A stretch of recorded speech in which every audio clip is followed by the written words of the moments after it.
Shri Sai Satcharita, Chapter 35, Tested and Never Found Wanting. Kaka Mahajani's friend and master, Bandra insomnia case, Bala Patel Nevaskar. This chapter also continues with the subject of the importance and effectiveness of the Udi. It also gives two cases in which Baba was tested and not found wanting. These cases will be taken up first. Preliminary. In spiritual matters or endeavors, sectarianism is the greatest bar to our progress.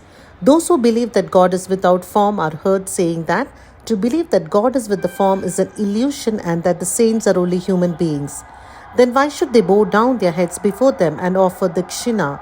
Persons belonging to other sects will also raise objections and say, why should they bow and offer allegiance to other saints leaving their own gurus?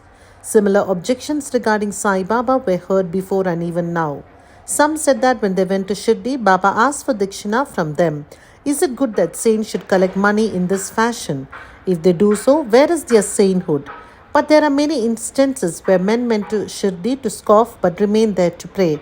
Two such instances are given below. Kaka Mahajani's friend. A friend of Kaka Mahajani was a worshipper of Nirgun, God without form, and was averse to idolatry. Out of curiosity, he agreed to go to Shri with Kaka Mahajani on two conditions. First, one, that he would neither bow down to Baba, two, nor pay him any dakshina. Kaka agreed to these conditions and they both left Mumbai on a Saturday night and reached Shri the next morning. As soon as they put their feet on the steps of the masjid, Baba, looking at the friend from a little distance, addressed him in sweet words as follows. Oh, welcome, sir. The tone in which he uttered these words was a very peculiar one. It exactly resembled the tone of the friend's father. It reminded him of his departed father and sent a thrill through his body. What an enchanting power the tone had. Being surprised, the friend said, this is no doubt the voice of my father. Then he at once went up and, forgetting his resolution, placed his head upon Baba's feet. Then Baba asked for dakshina twice, once in the morning and again at noon, at the time of their taking leave, but he asked it from Kaka only and not from the friend. The latter whispered to Kaka, Baba asked for dakshina from you twice. I am with you, why does he ignore me?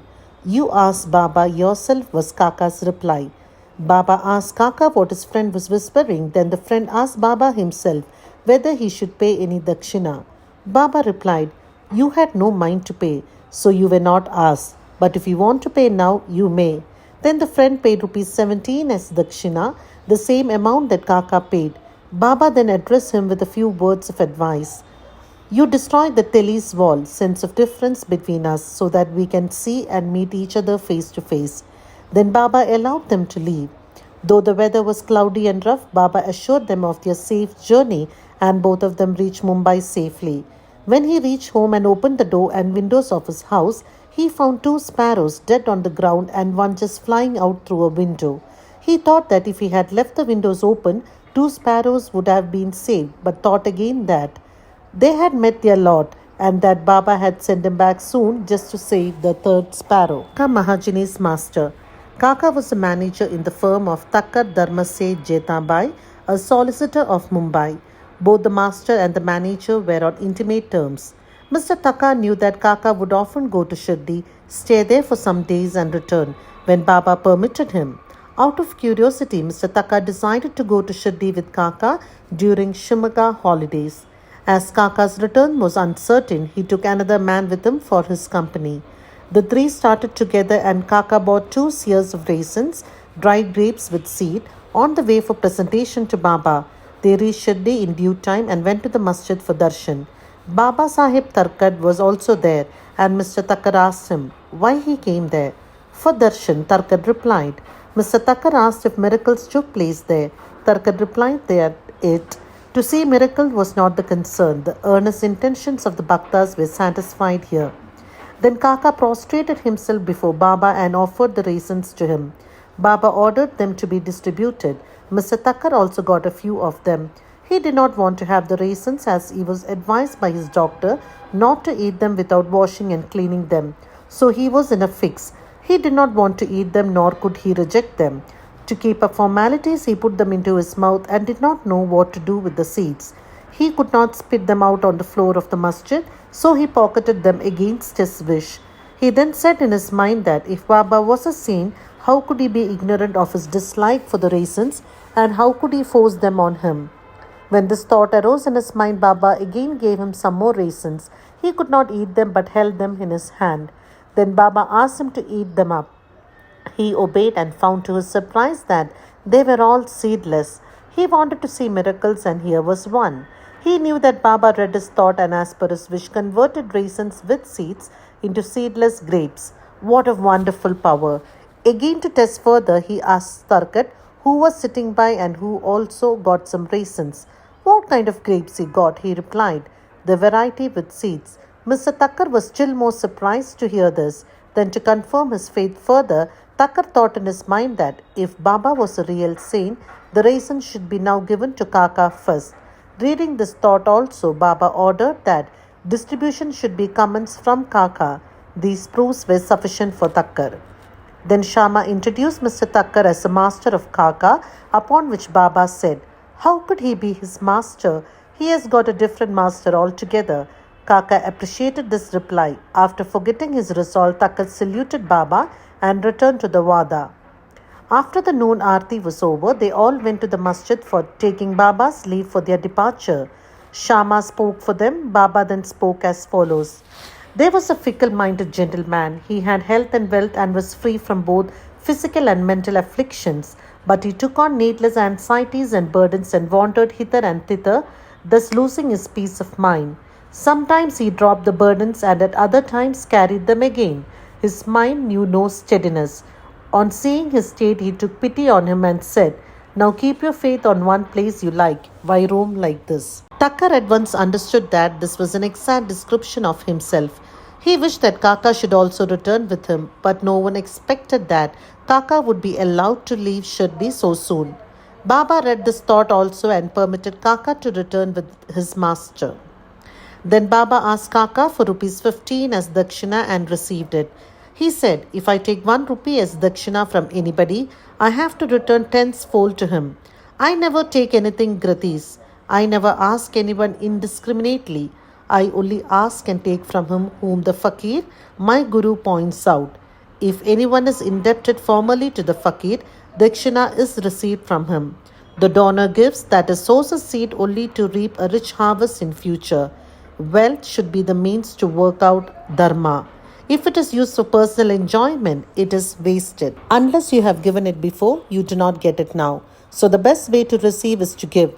The giving of dakshina advances vairagya, non-attachment, and thereby bhakti and dhyan. Give 1 and receive tenfold. On hearing these words, Mr. Thakkar himself gave rupees 15 in Baba's hand, forgetting his earlier resolve not to do so. He thought, it was good that he came to Shirdi, as all his doubts were solved and he learned so much. Baba's skill in handling such cases was unique. Though he conducted all that, he was totally non-attached to them. Whether anybody saluted him or not, or whether anybody gave him dakshina or not, all was same to him. He felt no pleasure if he was worshipped and felt no pain if he was disregarded. He had transcended the pairs of opposites with pleasure and pain, etc. Insomnia case. A Kayastha Prabhu gentleman of Bandra suffered from insomnia for long. As soon as he lay down for sleep, his departed father appeared to him in his dream, abused and scolded him severely. This disturbed his sleep and made him restless the whole night. Every night this went on and the man did not know what to do. One day he consulted a devotee of Baba in this respect. He recommended the Udi as the only infallible remedy he knew. He gave him some of the Udi and asked him to apply a little on his forehead before going to bed and keep the Udi packet under his pillow. He tried this remedy and found to his great surprise and joy that he had a sound sleep and there was no disturbance of any kind. He continued the remedy and always remembered Sai. Then he got a picture of Sai Baba which he hung on the wall near his pillow and started worshipping it daily, and on Thursdays offered garland, naivedya, etc. Then he got well and forgot his trouble altogether. Balaji Patel Nevaskar. This man was a great devotee of Baba. He rendered excellent and selfless service. Every day he swept and kept clean all the passages and streets in Shirdi through which Baba passed in his daily routine. After him, this work was done equally well by another devotee, Radha Krishnamai, and after her by Abdullah. When Balaji reaped his corn every year, he brought the whole quantity and presented it to Baba. He returned with what Baba gave him back and maintained himself and his family with it. This course was followed by him for many years and after him by his son also. Power and efficacy of Udi. Once it happened that on Balaji's death anniversary, a certain number of guests were invited and the dinner was prepared for them. But at dinner time, it was found that thrice the number of people invited turned up. Mrs. Nevaskar was in a fix. She thought that the food would not suffice for the people assembled, and if it fell short, the honor of the family would be at stake.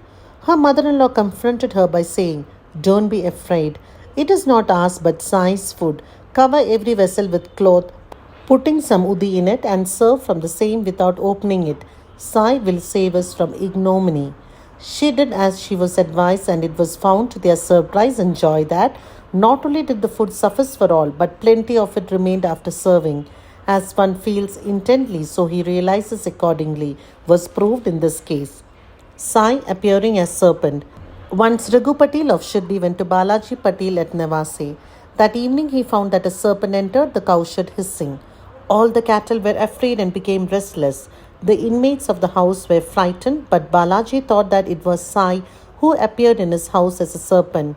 Without being afraid in the least, he brought a cup of milk and placing it before the serpent said, "Baba, why do you hiss like this? Do you want to frighten us? Take this cup of milk and drink it with a calm mind." Saying this, he sat down close by. The other members were frightened and did not know what to do. In a short time, the serpent disappeared of its own, and nobody knew where it went. It was not found, though a thorough search was made in the cowshed. Balaji had 2 wives and some children.